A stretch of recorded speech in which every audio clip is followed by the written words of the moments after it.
अस्सलाम वालेकुम। चलिए आज हम लोग देखते हैं एक्सरसाइज 5.1। ठीक है, इससे पहले हम लोगों ने समांतर श्रेणी एरिथमेटिक प्रोग्रेशन का बेसिक जो था 5.1 का वो कंप्लीट कर चुके हैं। आज हम लोग शुरू करेंगे 5.1 का एक्सरसाइज प्रॉब्लम्स। ठीक है, सवाल। तो सवाल शुरू करने से पहले आपको फिर एक बार रिकैप करा देता हूं मैं 5.1 का। जैसे आपको पहचानना है कि कोई सीक्वेंस दिया है वो एपी में है कि नहीं। ठीक है, कैसे पता करना है तो देखो जी, जैसे 5 9 13 17 ये चीज एपी में है कि नहीं अगर पता करना है तो हम क्या देखते हैं, जो सार्व अंतर है, कॉमन डिफरेंस है, वो एक समान बढ़ रहा है कि नहीं। 5 में कितना जोड़े तो 9 आया भाई, 4 जोड़े तो 9 में कितना जोड़े तो 13 आया भाई, 4 जोड़े तो 13 में कितना जोड़े तो 17 आया भाई, 4 जोड़े तो ये चीज एपी में है।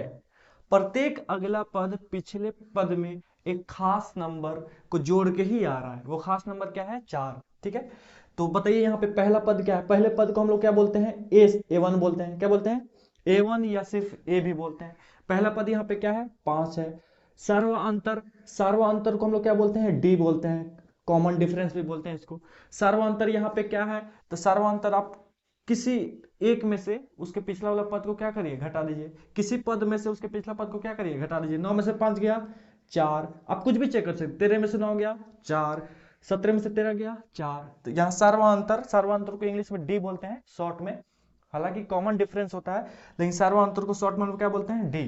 तो यहाँ डी क्या था, 4। तो ये चीज एपी में है कि नहीं, बिल्कुल एपी में है। पता करना है कि ये वाला टर्म, ये वाला सीक्वेंस एपी में है कि नहीं। चलिए ये कैसे आगे बढ़ रहा है जरा देखिए तो। 10 में से 2 कम होके 8 आया, 8 में से 2 कम होके 6 आया, 6 में से 2 कम होके यहाँ पे 4 आना चाहिए था, लेकिन यहाँ पे तो 3 कम होके आ रहा ना। ये एपी में है, नहीं है, एपी में नहीं है। शुरू का 3 टर्म तो फॉलो कर रहा है एक खास पैटर्न, लेकिन यहां जाके गड़बड़ हो जा रहा है, तो ये एपी में नहीं है। यहाँ पहला पद क्या था, 10। कॉमन डिफरेंस जब हम देखने गए, सर्व अंतर हम देखने गए, तो 8 में से 10 गया -2, सही है। 6 में से 8 गया -2, ये भी सही है। लेकिन 3 में से 6, यहाँ तो -3 आ जा रहा है। अगर -2 आता तब तो ये एपी में रहता, इसलिए ये एपी में नहीं है। ठीक है, तो एपी का आपको बेसिक कॉन्सेप्ट क्लियर होना चाहिए था। चलिए अब हम लोग बढ़ते हैं अपने एक्सरसाइज की तरफ। एक्सरसाइज 5.1, क्वेश्चन नंबर 1 में 4 सवाल है। पहला नंबर देखिए, एक्चुअली क्या क्या है कि 5.1 में शुरू में ही थोड़ा सा हल्का सा भारी सवाल दे दिया है। चलिए इसको कोई नहीं, हम लोग समझेंगे पूरे डिटेल्स के साथ, और उम्मीद करता हूं कि आपको कोई दिक्कत नहीं हो। देखो जी क्या कह रहा है, निम्नलिखित स्थितियों में, मतलब 4 गो स्थिति दे दिया है, 4 गो सवाल दे दिया है। ये मैंने पहला नंबर लिया हुआ है। निम्नलिखित स्थितियों में से किन स्थितियों में संबंध संख्याओं की सूची एपी है और क्यों है। पता करना है पहला नंबर में जो 4 सवाल है ना, वो एपी में है या नहीं है। अगर एपी में है तो क्यों है, यही बात क्या करना है, हमें पता करना है। क्या बोल रहा है देखिए, पहला नंबर सवाल बोल रहा है, प्रत्येक किलोमीटर के बाद टैक्सी का किराया, मतलब प्रत्येक किलोमीटर के बाद टैक्सी का किराया क्या होगा, ये हमसे पूछ रहा है। जबकि प्रथम किलोमीटर के लिए किराया 15 रुपया है। प्रथम किलोमीटर, पहले किलोमीटर का किराया कितना रुपया है, 15 रुपया है। और प्रत्येक अतिरिक्त किलोमीटर के लिए किराया कितना रुपया है, 8 रुपया है। एक सेंटेंस दे दिया है, पता करना है कि ये एपी में है कि नहीं। देखो जी कह क्या रहा है, मैं समझा रहा हूं। पहले किलोमीटर के लिए किराया कितना रुपया लग रहा है, 15 रुपया। जैसे मुझे जाना है यहां से पटना, ठीक है, मुझे सिवान से पटना जाना है, तो बस ड्राइवर बोल रहा है क्या, ठीक है चलिए, अगर आप पहले किलोमीटर चलिएगा ना तो उसके लिए किराया कितना रुपया लगेगा, 15 रुपया। 1 किलोमीटर का किराया 15 रुपया। उसके बाद हर 1 किलोमीटर का किराया कितना रुपया बढ़ता जाएगा, 8 रुपया बढ़ता जाएगा, 8 रुपया बढ़ता जाएगा। यानी ये रेट चल रहा है यहाँ पे। ठीक है, चलो देखो जी, पहले किलोमीटर का किराया कितना रुपया है, पता करना है कि ये एपी में है कि नहीं। ठीक है, पहले किलोमीटर का, पहले किलोमीटर का किराया, इसको मान लीजिए पहला पद A1 मान लीजिए। हाँ, पहले किलोमीटर का किराया कितना रुपया बोल रहा है, 15 रुपया। दूसरे किलोमीटर का किराया के बारे में क्या बोल रहा है वो, इसको मान लेते हैं हम लोग A2। कह रहा है कि पहला किलोमीटर का किराया तो 15 रुपया लगेगा ही, उसके बाद अगर आप सफर कर रहे हैं तो हर 1 किलोमीटर का किराया 8 रुपया बढ़ते जाएगा। तो शुरू में कितना था, 15, अब प्लस दूसरे किलोमीटर का किराया कितना देना पड़ेगा, 8 रुपया और ज्यादा, यानी 15 और 8 23 रुपया। कितना रुपया, 23 रुपया। तीसरे किलोमीटर के लिए किराया कितना देना पड़ेगा, तीसरे किलोमीटर का किराया, इसको मान लीजिए तीसरा टर्म A3। फिर अब जो दूसरा किलोमीटर है ना, उसमें 8 रुपया और ज्यादा। इस तरह रेट चल रहा है, ठीक है। दूसरा कितना था हमारा, 23 रुपया। 23 में अब 8 रुपया और ज्यादा लगेगा, किराया इस तरह आगे बढ़ रहा है, ठीक है। तो 23 और 8 कितना हो गया, 31 रुपया। कितना रुपया हो गया जी, 31 रुपया। ये सब रुपया है, ठीक है। तो उसी तरह अगर चौथा किलोमीटर उसको सफर करना है, आगे और जाना है, तो चौथे किलोमीटर का किराया कितना रुपया हो जाएगा, चौथे किलोमीटर का किराया, चौथे टर्म को हम लोग मान लेते हैं क्या, A4, ठीक है। मान लीजिए ये पहला टर्म है A1, ये दूसरा टर्म है A2, ये तीसरा टर्म है A3। चौथे किलोमीटर के लिए किराया कितना रुपया लगेगा भाई, और 8 रुपया ज्यादा। तो तीसरा टर्म में कितना था, 31 रुपया, और 8 रुपया और ज्यादा, कितना हो गया ये, 39 रुपया हो गया। कितना रुपया हो गया, 39 रुपया। इसी तरह किराया बढ़ते जा रहा है, ठीक है। और अगर आपको आगे सफर करना है तो 8 रुपया बढ़ते जाएगा, 8 रुपया बढ़ते जाएगा, ठीक है। पिछला किराया में 8 रुपया बढ़ते जाएगा, ठीक है। यही हमारा रेट चल रहा है यहाँ पे। तो हमें चेक करना है कि ये जो सेंटेंस दिया था ये एपी में है कि नहीं, एपी में है कि नहीं। तो हम लोग क्या करते हैं एपी में चेक करने के लिए, कोई दो को घटा के चेक करते हैं, यानी सर्व अंतर सेम आ रहा है कि नहीं। चलो देखो जी, A2 में से A1 को घटा के चेक करते हैं, A2 माइनस A1, यानी इसमें से इसको 23 माइनस 15, 23 माइनस 15, 23 में से 15 गया, कितना बचा, 8।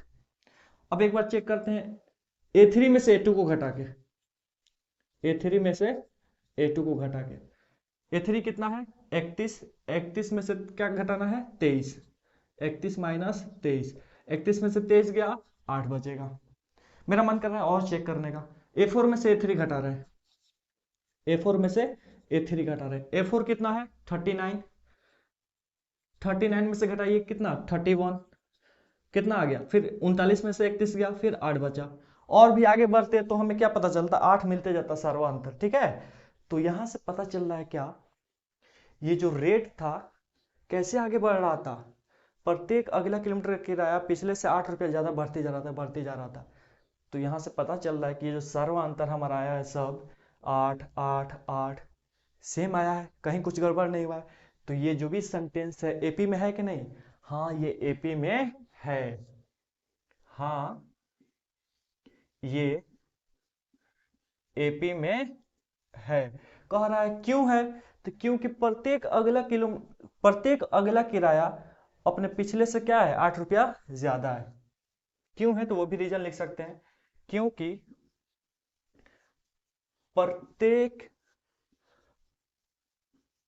अगले किलोमीटर का किराया, अगले किलोमीटर का किराया पिछले से 8 रुपया ज्यादा है, ठीक है। इसी हिसाब से आगे बढ़ रहा है, 8 रुपया बढ़ते जा रहा है, बढ़ते जा रहा है हर स्टेप में। तो ये एपी में है, यही चेक करना था कि एपी में है कि नहीं। इसे नोट डाउन करिए, फिर हम लोग बढ़ते हैं पहला का 2 नंबर सवाल की तरफ। चलिए अब हम लोग बढ़ते हैं सवाल नंबर 2 की तरफ। देखिए ये क्या कह रहा है कि किसी बेलन में उपस्थित हवा की मात्रा, जबकि वायु निकालने वाला पंप प्रत्येक बार बेलन की शेष हवा का 1/4 भाग बाहर निकाल देता है, ठीक है। हमें क्या पता करना है, किसी बेलन में उपस्थित हवा की मात्रा पता करनी है, जबकि वायु निकालने मतलब हवा निकालने वाला कोई पंप है जो प्रत्येक बार कितना हवा निकालता है, तो बेलन की शेष हवा का 1/4 भाग बाहर निकालते जाता है हर बार, ठीक है। यानी देखिए समझ में नहीं आया तो कोई बात नहीं, समझिए एक एग्जांपल देके मैं समझा रहा हूं। बेलन बोलते हैं इस सिलेंडर को, इस तरह का। सपोज करिए इसमें अभी हवा है, भरा हुआ है हवा इसमें, और हवा कितना है तो 256 मीटर क्यूब मान लेते हैं, 256 मीटर क्यूब। आयतन हमेशा क्यूब में होता है, तो मैंने मान लिया कि इसमें अभी हवा की मात्रा कितना है 256 मीटर क्यूब, ठीक है। पहली बार अभी इसमें हवा उपस्थित है कितना 256। अब मैं क्या कर रहा हूं, इसमें से हवा निकालना है मुझे, हवा निकालने वाला पंप के द्वारा, ठीक है। इसमें पंप ज्वाइन कर दिए, पहला बार प्रेस किए, तो हवा कितना निकल रहा है भाई, तो हवा इसमें से निकल रहा है 256 का 1/4 हिस्सा, 256 का 1/4 हिस्सा। तो अब हवा बचा कितना इसमें, अब इस बेलन में हवा बचा कितना भाई, था कितना हवा 256, इसमें से निकला कितना, माइनस कितना हुआ, तो 256 का कितना हिस्सा, 1/4 हिस्सा। अब ये रिमेनिंग हवा हुआ। अब बेलन में हवा कितना बचा है भाई, 1/4 निकालने के बाद हवा कितना बचा है, तो इतना हवा बचा है। 256 में से हम घटा दिए 256 का कितना हिस्सा, 1/4 हिस्सा। चलिए इसको कैलकुलेट करिए तो जरा, 4 छक्के 24, एक बचा, 4 चौका 16।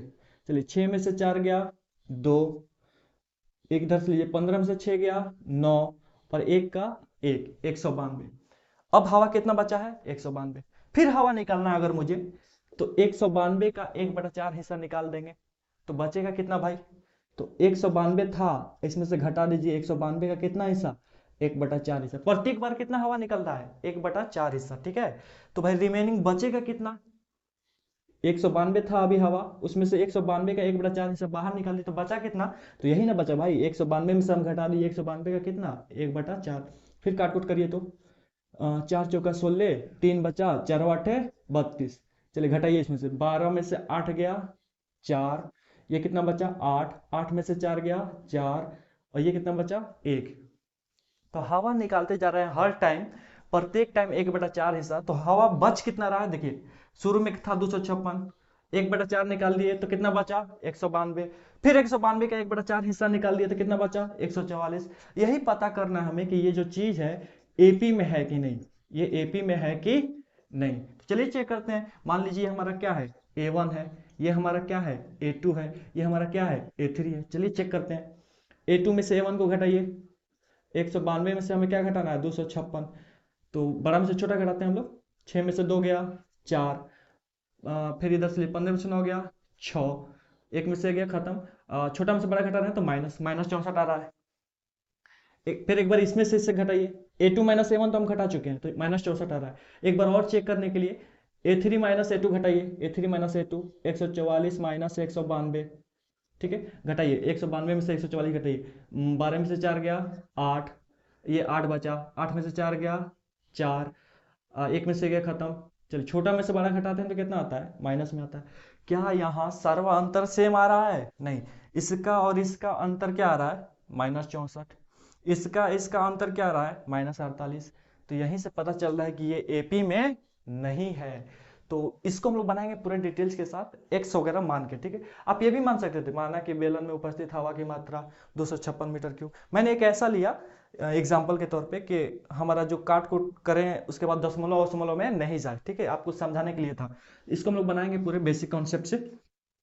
हमको नहीं पता बेलन में अभी हवा कितना है, मान लो बेलन में हवा की मात्रा कितनी है, x मीटर क्यूब, ठीक है। इसका सॉल्यूशन देखिए, माना कि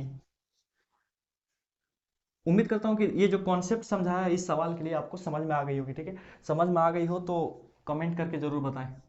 माना कि बेलन में उपस्थित हवा की मात्रा x मीटर क्यूब है, x मीटर क्यूब है, ठीक है। आयतन हमेशा मीटर क्यूब में होता है, माने क्यूब में होता है, चाहे centimetre cube, metre cube, kilometre cube. चलो देखो जी, शुरू में हवा कितना है x मीटर क्यूब, प्रत्येक बार हवा कितना निकल रहा है 1/4। पहली बार पंप द्वारा हवा निकालने के बाद अब बेलन में कितना शेष हवा बचा भाई, तो पहली बार पंप द्वारा हवा निकालने के बाद बेलन में शेष हवा की मात्रा,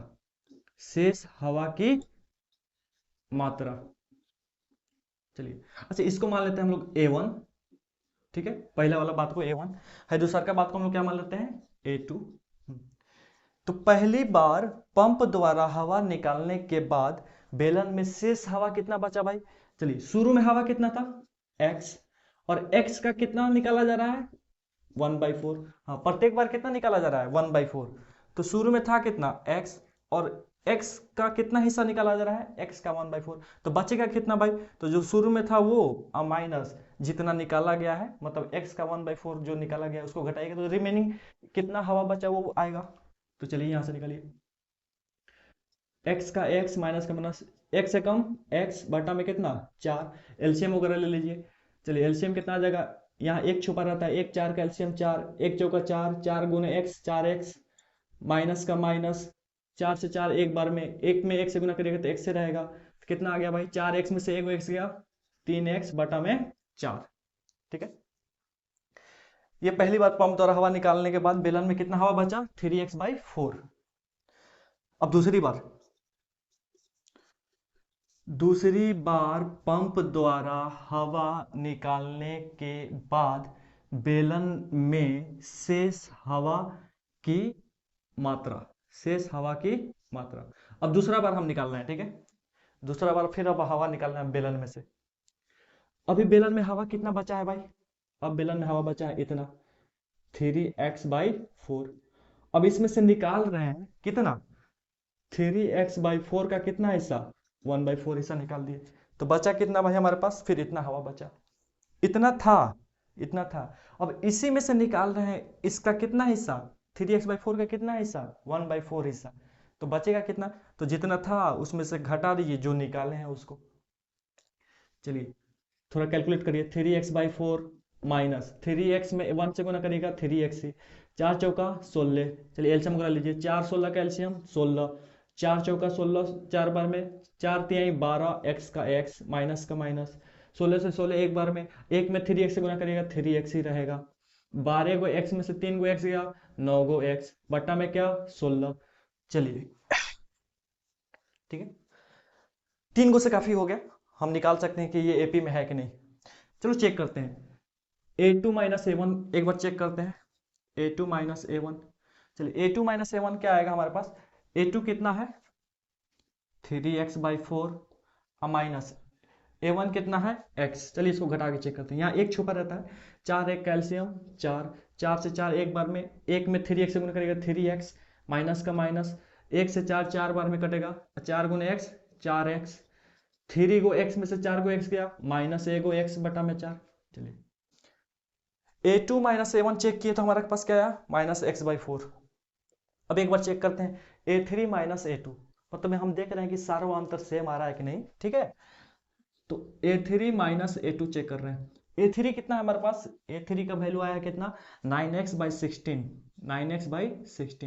माइनस a2 कितना है 3x/4। चलिए 16 4 का एलसीएम 16, 16 से 16 एक बार में, एक में 9x से गुना करिएगा तो 9x ही रहेगा, माइनस का माइनस, 4 चौका 16 4 बार में, 4 तिहाई 12x, चलिए 9x में से 12x गया, माइनस 3x बटा में 16। a2 माइनस a1 जब हम कैलकुलेट किए तो हमारे पास आया minus x/4, a3 minus a2 जब हम कैलकुलेट किए तो हमारे पास आया माइनस 3x/16। क्या ये दोनों सेम है, नहीं है भाई, यहाँ सारा अंतर क्या आ रहा है, अलग अलग आ रहा है ना भाई, a2 माइनस a1 कुछ और आ रहा है, a3 माइनस a2 कुछ और आ रहा है। अगर सेम आता तो हम बोलते सारा अंतर सेम है, तो ये एपी में है, लेकिन यहाँ तो सारा अंतर कॉमन डिफरेंस जो है वो क्या है, अलग अलग आ रहा है, तो ये एपी में नहीं है, ये एपी में नहीं है। क्यों नहीं है, तो रीजन लिख दीजिए, कह रहा है कि बताइए क्यों, क्योंकि यहां जो सर्वांतर आ रहा है, कॉमन डिफरेंस जो आ रहा है, सर्वांतर अलग अलग आ रहा है, अलग अलग आ रहा है। ठीक है, एकदम लैंग्वेज है, आप अपने लैंग्वेज में बिल्कुल लिख सकते हैं। ठीक है, उम्मीद करता हूं कि ये चीज आपको समझ में आई होगी। देखिए जी, शुरू में ही पहला नंबर में 4 जो सवाल दे दिया है ना, थोड़ा डीपली दे दिया है। अब इसको मैं सोच रहा था कि इसको बाद में करा था, पहले 2 नंबर से शुरू करता, फिर मुझे लगा नहीं करा देना चाहिए, डिस्टर्ब हो जाएगा सीक्वेंस इस तरह, तो इसलिए मैंने पहला नंबर सवाल को उठा लिया है। तो उम्मीद करता हूँ कि आपको समझ में आ रही होगी, एकदम ध्यान से पढ़िए, इसको नोट करिए, फिर हम लोग बढ़ते हैं 3 नंबर सवाल की तरफ। चलिए अब हम लोग देखते हैं पहले नंबर का 3 नंबर सवाल। ठीक है, ये क्या कह रहा है कि प्रत्येक मीटर के खुदाई के बाद एक कुआं खोदने में आई लागत, जबकि प्रत्येक मीटर की खुदाई की लागत 150 रुपया है, और बाद में प्रत्येक मीटर की खुदाई की लागत 50 रुपये बढ़ती जाती है। देखिए आपको कुछ समझ में नहीं आया, चलिए मैं आपको समझाता हूँ। ठीक है, पता करना है कि ये जो सेंटेंस लिखा हुआ है ये एपी में है कि नहीं। ये क्या लिखा हुआ है, प्रत्येक मीटर के खुदाई के बाद एक कुआं खोदने में आई लागत का पता करना है। लागत मतलब खर्च। कह रहा है क्या, देखिए एक कुआं खोदना है, मजदूर मेरे से रेट तय कर रहा है क्या, कि चलिए मैं तो आपका कुआं खोदूंगा ही, लेकिन पहिलका मीटर जब खोदूंगा ना उसके लिए 150 रुपया लूंगा। कितना रुपया? 150 रुपया।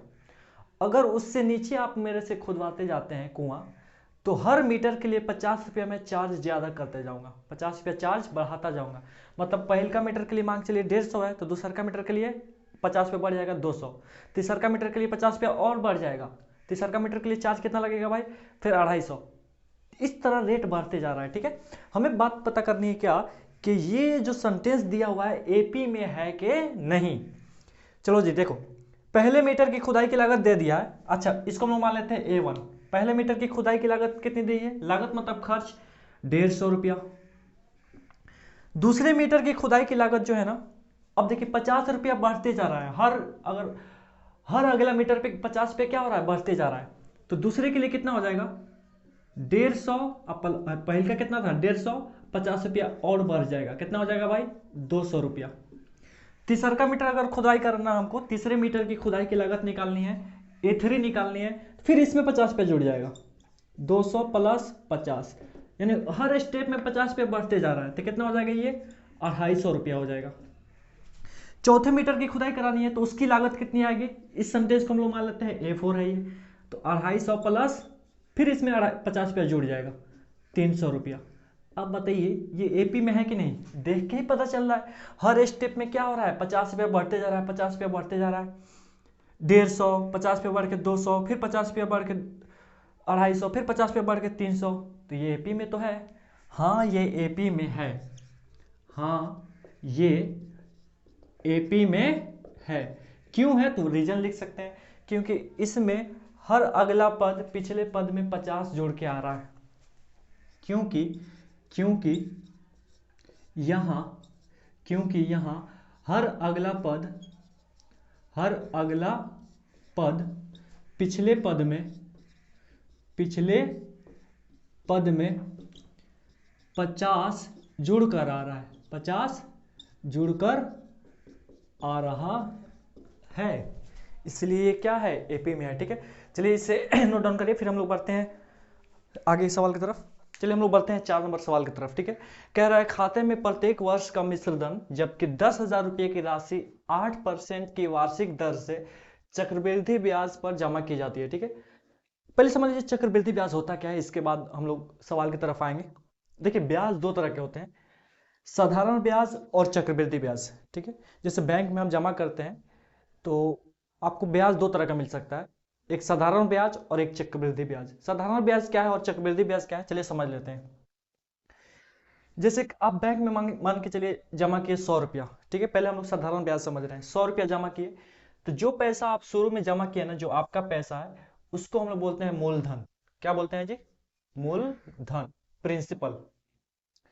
तो आपने अपना धन 100 रुपया जमा किया, बैंक बोल रही है क्या, आपको 10% ब्याज दिया जाएगा। कितना परसेंट ब्याज दिया जाएगा भाई, 10% आपको ब्याज दिया जाएगा हर साल। तो शुरू में 100 रुपया जमा किए, फर्स्ट ईयर 1 साल के बाद 100 रुपया आपका तो रहेगा ही, अब प्लस 100 रुपया का 10% ब्याज मिलेगा आपको। तो 100 का 100 प्लस का प्लस, 100 का 10% होता है 10, तो 100 और 10 कितना हो गया, 110 रुपया हो गया।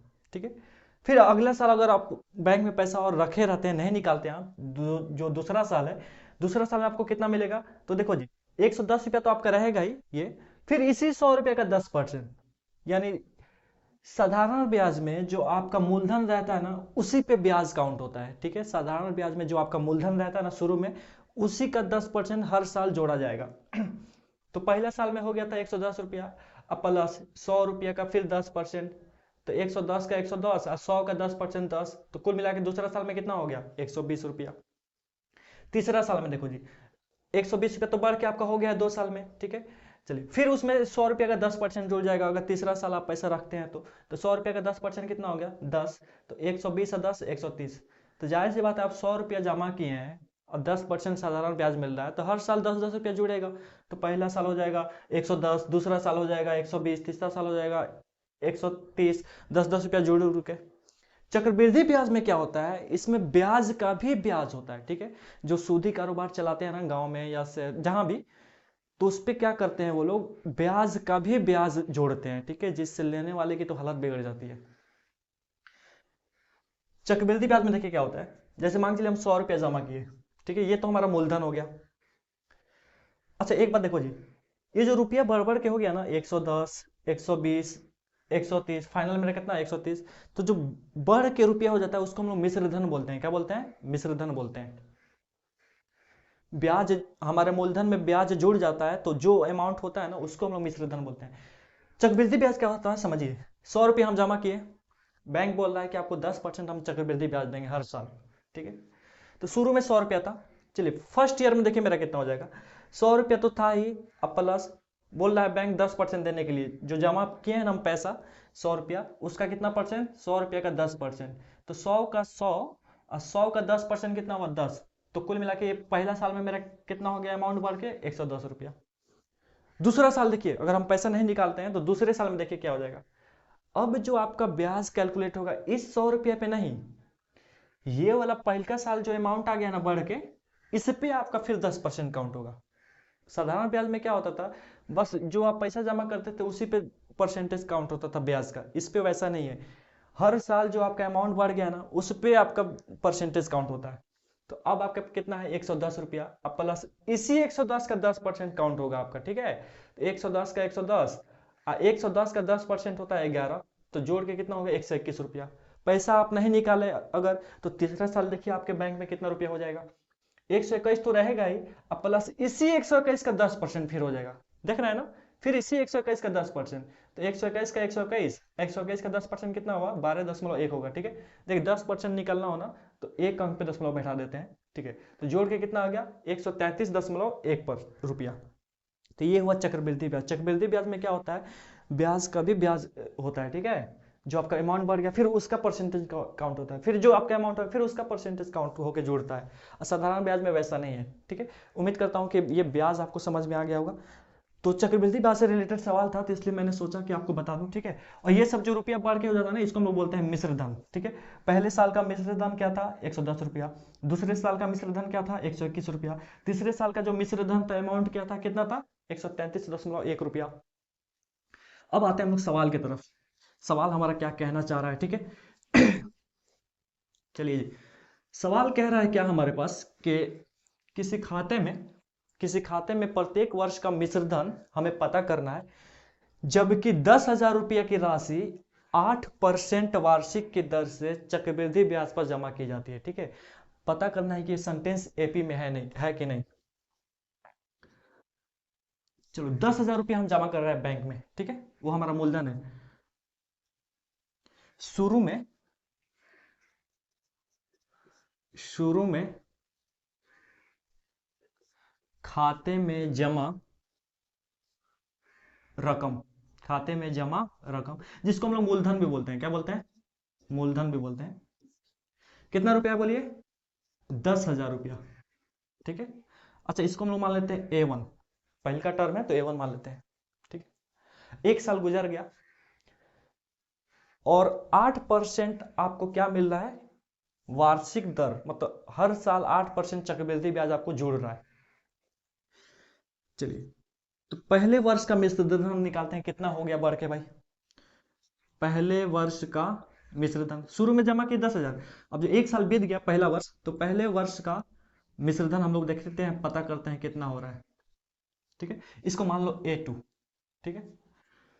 जमा कितना किए थे हम 10,000 रुपया, अब प्लस चक्रवृद्धि ब्याज कितना मिल रहा है हमको 8%, तो 10,000 का 8%, ठीक है। ये तो हमारा रहेगा ही अमाउंट, और इसी 10,000 का 8% जुड़ जाएगा इसमें, तो 10,000 का 10,000 अब प्लस 10,000 का 8%। अच्छा परसेंट मतलब क्या होता है, बट्टा में 100, अगले स्टेप में लिख रहा हूँ, चलिए 8 का 8% का मतलब क्या होता है बट्टा में 100, दो जीरो से दो जीरो कट गया, तो हमारे पास क्या आया 10,000 अब प्लस 100 × 8, 800, तो कुल मिला के कितना हो गया 10,000 और 800 कितना हो गया 10,800 रुपया, ठीक है। पहले वर्ष का मिश्र धन हमारे पास कितना है 10,800, चेक करते हैं। और दूसरे साल में कितना हो जा रहा है, दूसरे वर्ष का मिश्र धन, दूसरे वर्ष का मिश्र धन मतलब दूसरा साल हमारा जो पैसा बढ़ के कितना रुपया हो जा रहा है, इसको हम लोग मान लेते हैं A3। क्या मान लेते हैं जी, A3। क्योंकि चक्रवृद्धि ब्याज है तो जो इससे पहले वाला साल है उस पे काउंट होगा। अभी मेरे अकाउंट में कितना रुपया है, 10,800 प्लस फिर इसी 10,800 का कितना परसेंट, 8% जुड़ जाएगा। 10,800 का 8% जुड़ जाएगा, क्योंकि ये चक्रवृद्धि ब्याज है ना, इसलिए। साधारण ब्याज रहता तो इसी पे 8% जुड़ता हर बार। तो 10,800 अब प्लस 10,800 का 8%, 8 का 8% मतलब बटा में 100, 2 जीरो से 2 जीरो क्या हुआ, कट गया। चलिए 10,800 अब प्लस 108 में 8 से गुना करना है, 8 अट्ठाई 64 के 4 हाथ में 6, 8 जीरो जीरो 6 का 6 और 8 एकम 8। चलिए जोड़ते हैं, 4 जीरो 4, 6 जीरो 6, 8 8 16 के 6 हाथ में 1, 0 और 1 1 और 1 का 1, इतना रुपया तो हो गया। ठीक है, कितना, 11,664 रुपया। चलिए पता करते हैं कि ये एपी में है कि नहीं। पहल का पद क्या है 10,000, दूसर का कितना है 10,800, तीसर का कितना है 11,664।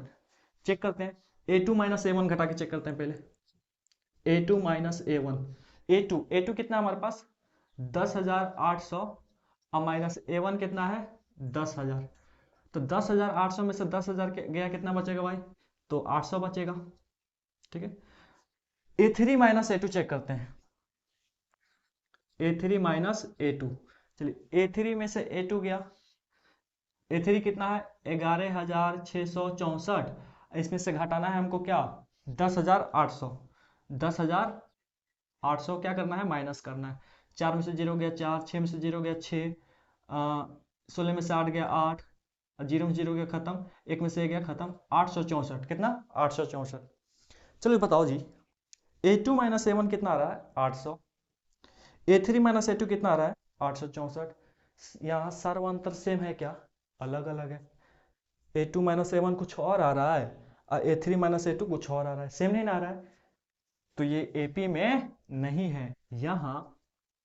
यहाँ A2 माइनस A1 बराबर नहीं है A3 माइनस A2 के, इसलिए ये AP में नहीं है। ठीक है, आप लिख सकते हैं नीचे कि यहाँ सार व अंतर क्या है, अलग अलग है, इसलिए ये सेंटेंस AP में नहीं है। ठीक है, नोट करिए, उम्मीद करता हूँ कि ये चीज़ें आपको समझ में आई होंगी, इसको नोट करिए। चलिए अब हम लोग बढ़ते हैं 2 नंबर सवाल की तरफ। ठीक है, 2 नंबर सवाल क्या रहा है कि दी हुई AP के प्रथम 4 पद लिखिए, जबकि प्रथम पद A और सार्वंतर D निम्नलिखित में से दिया हुआ है। ठीक है, कह रहा है क्या, किसी AP का पहला पद दिया है और सार्वंतर भी दिया हुआ है, उस AP का 4 गो पद आपको लिखना है, पहल का 4 गो पद लिखना है। ठीक है, चलो पहला नंबर सवाल मैं आपको बना के दिखा रहा हूं। A दे दिया है कितना 10 और D दे दिया है कितना, ये भी 10, प्रथम पद 10 और सार्वंतर भी 10, आपको उस AP का पहल का 4 गो पद लिखना है। ठीक है, चलिए पहल का पद हम लिख रहे हैं प्रथम पद, प्रथम पद, प्रथम पद को हम लोग क्या बोलते हैं, A बोलते हैं या A1 भी बोलते हैं। ठीक है, चलिए प्रथम पद दे रखा है, क्या दिया है A, और ये किसके बराबर है जी 10 के बराबर। ठीक है, प्रथम पद आपको पता था 10, आपको लिखना है दूसरा पद। ठीक है, आप लिख सकते हैं हिंदी में दूसरा पद A2 लिखना है, क्या लिखना है A2। अच्छा दूसरा पद कैसे आया होगा भाई, पहल का पद में D जोड़ के, पहल का पद में D जोड़ के, पहल का पद क्या है A और A में क्या जोड़ के आया होगा D जोड़ के, तो A हमारे पास कितना है भाई 10 अब प्लस D कितना है हमारे पास 10, तो 10 और 10 20। हमें चाहिए तीसरा पद, उस AP का तीसरा पद, तो तीसरा पद कैसे आया होगा भाई, तो तीसरा पद आया होगा दूसरा पद में D जोड़ के, दूसरा पद में D जोड़ के, ऐसे ही तो आता है। AP कैसे बनता है, हर पिछला टर्म में D जोड़ते जाइए, D जोड़ते जाइए, अगला पद आते जाएगा। चलिए A2 कितना है हमारे पास, A2 कितना है 20 अब प्लस D कितना चल रहा है 10 चल रहा है, तो 20 और 10 30। हमें चाहिए चौथा पद A4 चाहिए, A4, तो A4 कैसे आया होगा भाई, तो इससे जस्ट पहले वाला पद जो है A3 उसमें फिर D जोड़ दीजिए, A3 आपको पता है, A3 कितना है 30, अब प्लस D कितना है, D 10 है, 30 और 10 40 आंसर आ गया। ठीक है, तो एकदम बड़ा सिंपल है। ठीक है, चलिए हम लोग देखते हैं 2 नंबर। अच्छा, इसको आप लोग मेरे उस तरीका से भी बना सकते हैं जैसे मैंने आपको बेसिक में जो समझाया था। क्या समझाया था बेसिक में कि प्रथम पद को हम लोग क्या बोलते हैं, प्रथम पद को ए बोलते हैं। ए तो दे रखा है 10, जो दूसरा पद है A2 उसको हम लोग क्या बोलते हैं, उसको हम बोलते हैं A प्लस डी। ठीक है, तो A कितना था हमारे पास 10, अब प्लस D कितना था 10, 10 10 कितना हो गया 20। तीसरा पद को हम लोग क्या बोलते हैं, या करके ऐसे बना सकते हैं आप। तीसरा पद को हम लोग क्या बोलते हैं, तीसरा पद को बोलते हैं A plus 2D, A plus 2D। A कितना है 10, प्लस 2 का 2, D कितना है 10। चलिए 10 दूनी 20, 20 और 10 कितना हो गया 30। चौथा पद चाहिए आपको, चौथा पद कैसे लिखते हैं हम लोग, A प्लस 3D। चलिए A कितना है 10, प्लस 3 का 3, D कितना है 10। चलिए 10 का 10 प्लस 10 3 30, 30 और 10 40। आप इस तरह भी बना सकते हैं, या ये बेसिक से हो गया। ठीक है, आपकी मर्जी जैसे बनाइए। चलिए अब हम लोग बढ़ते हैं 2 नंबर सवाल की तरफ। तब तक मैं इसको क्या कर रहा हूँ, इरेज कर रहा हूँ। देखिए अगर अब तक आपने मेरा बेसिक क्लास नहीं देखा ना तो उसको जाके देखें। ठीक है, वो बेसिक समझना जरूरी है। और डायरेक्ट आप यहाँ भी आ गए हैं तो कोई बात नहीं है, लेकिन बेसिक आपका क्लियर है तो फिर अच्छी बात है। 2 नंबर सवाल देखते हैं। कितने नंबर, 2 नंबर। 2 नंबर में क्या कर रहा है, प्रथम पद दे दिया है -2 और D बराबर दे दिया है कितना 0। D बराबर कितना दे दिया है 0 दे दिया है। हमको उस AP का पहल का 4 पद लिखना है जिसका पहल का पद -2 है और सर्वांतर कितना चल रहा है 0 चल रहा है। तो चलिए देखिए जी, प्रथम पद चाहिए हमको, पहल का पद A1 चाहिए। चलिए A1 को तो हम लोग क्या A भी बोलते हैं, और A दे रखा है कितना -2, पहल का पद तो हो गया। दूसरा का पद चाहिए A2 चाहिए। अच्छा A2 कैसे आता है, पहल का पद में D जोड़ के, पहल का पद में D जोड़ के। पहल का पद क्या है हमारे पास A1 अब प्लस D। ठीक है, A1 का वैल्यू कितना आया है -2, अब प्लस D क्या है 0। -2 प्लस 0 कितना हो गया -2 ही हुआ। आपको चाहिए तीसरा पद, तो तीसरा पद कैसे आया होगा भाई AP का, दूसरा पद में फिर D जोड़ के, दूसरा पद में D जोड़ के, यानी A2 में D जोड़ के। चलिए A2 कितना है हमारे पास, A2 अभी आया यहाँ पे -2, अब प्लस D कितना चल रहा है 0, -2 प्लस 0 -2। फिर हमको चाहिए A4 चाहिए, क्या चाहिए A4 चाहिए। चलिए चौथा पद हमको चाहिए, तो तीसरा पद में D जोड़ के, तीसरा पद में सर्वांतर को जोड़ के। चलिए A3 कितना आया हमारे पास -2, अब प्लस D 0 है, तो -2 प्लस 0 -2 बन गया उस AP का चारों पद। चलिए बनाते हैं हम लोग 3 नंबर सवाल। कितने नंबर सवाल 3 नंबर। 3 नंबर में क्या कर रहा है कि A बराबर कितना है 4 और D बराबर कितना है -3। किसी AP का पहल का पद 4 है और सर्वांतर -3 है, तो उस AP का शुरू का 4 गो पद लिखना है हमें। ठीक है, चलो पहल का पद लिखते हैं। अच्छा आप यहाँ लिख सकते हैं प्रथम पद, द्वितीय पद, तृतीय पद, चौथा पद। ठीक है, चलो मैं लिख के दिखाता हूँ। प्रथम पद, ठीक है, इसको हम लोग क्या बोलते हैं A1। ये दे रखा है A1 या A दोनों बात क्या है सेम है, आपको बेसिक में मैंने बताया था। प्रथम पद को हम लोग A भी बोलते हैं या A1 भी बोलते हैं। ये कितना दिया है 4, तो प्रथम पद में तो कोई दिक्कत नहीं है, ऑलरेडी दिया हुआ है। आपको चाहिए दूसरा पद, कौन सा पद चाहिए, दूसरा पद चाहिए A2 चाहिए। अच्छा A2 कैसे आया होगा भाई, A1 में D जोड़ के। दूसरा का पद कैसे आया होगा, पहल का पद में D जोड़ के, यानी A1 में D जोड़ के। A1 क्या है हमारे पास, A1 बोलिए, A1 पहल का पद क्या है 4, अब प्लस D कितना है -3।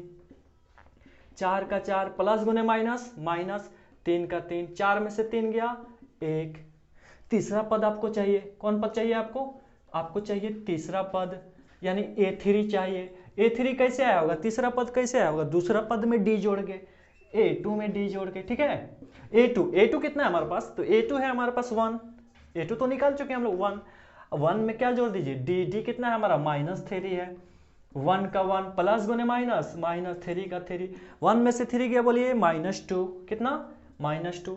आपको चाहिए चौथा पद, क्योंकि इस AP के हमको कितने पद लिखने हैं भाई 4 पद लिखने हैं, तो चौथा पद को हम लोग बोलते हैं A4।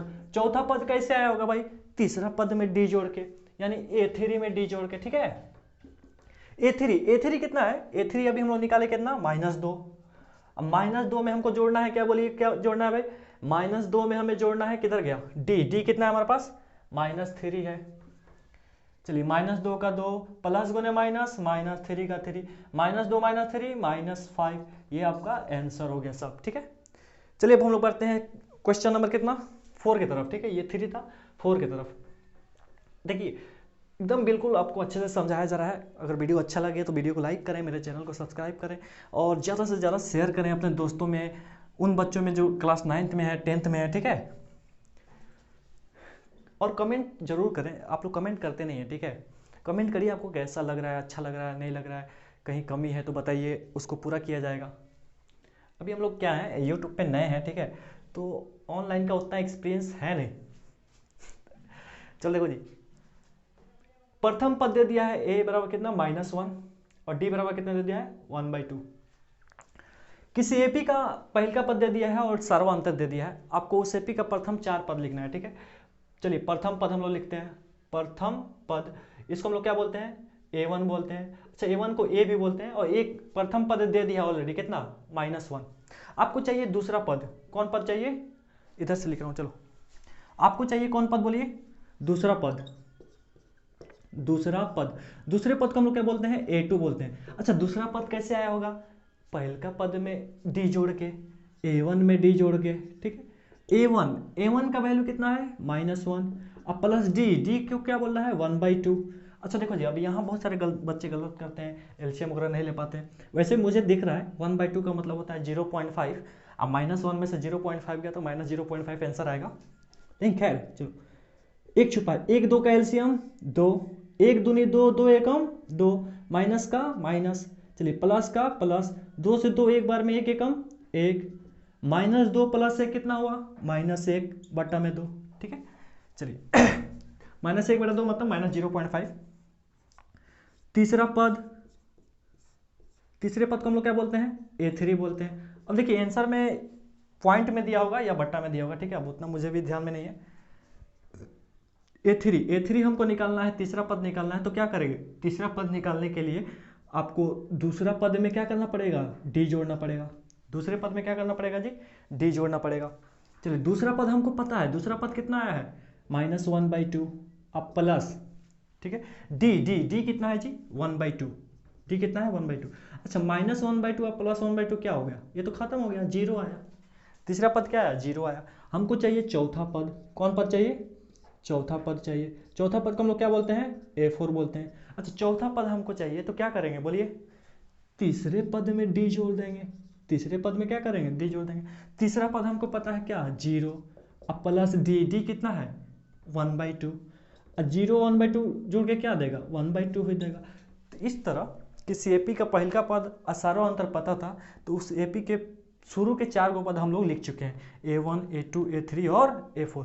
इसे नोट डाउन करिए, ठीक है। चलिए अब हम लोग देखते हैं दूसरा का 5 नंबर, ठीक है। दूसरा का 5 नंबर में क्या कर रहा है कि किसी एपी का पहल का पद दे दिया है -1.25 और d मतलब सर्वांतर दे दिया है -0.25। उस एपी का शुरू का 4 गो पद लिखना है, शुरू का मतलब प्रथम 4 पदों को आपको क्या करना है, लिखना है, मतलब a1 a2 और 3 और a4 लिखना है, ठीक है। चलिए a1 को हम लोग क्या बोलते हैं, a बोलते हैं, और ये तो ऑलरेडी दे रखा है, किसी एपी का पहल का पद a दे रखा है, कितना है -1.25, ठीक है। पहल का पद तो लिखा गया, वो ऑलरेडी दिया हुआ था।